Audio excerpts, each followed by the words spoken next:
Buongiorno e ben ritrovati con una nuova edizione del TG Flash di New Sicilia.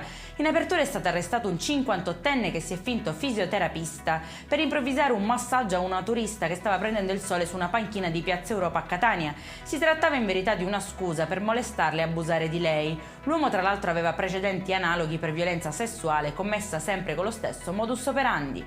È finito invece ai domiciliari un 27enne residente in provincia di Torino che avrebbe adescato in chat una bambina di 8 anni inviandole video e immagini pedopornografici. L'indagine ha preso avvio dalla denuncia della madre della piccola residente in provincia di Siracusa. Nel corso della perquisizione informatica la polizia postale ha rinvenuto tantissimi file con protagonisti minori anche molto piccoli, vittime di abusi sessuali.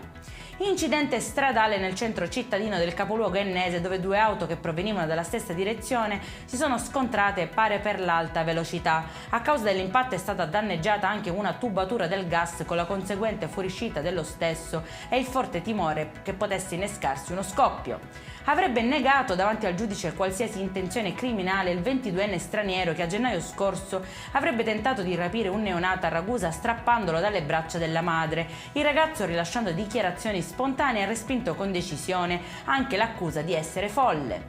E in chiusura ricorre oggi la giornata internazionale dell'insegnante per dare il giusto riconoscimento al ruolo insostituibile di chi quotidianamente forma, ispira e guida le generazioni future. Per questa edizione è tutto, prossimo appuntamento alle 19:30. Buona giornata!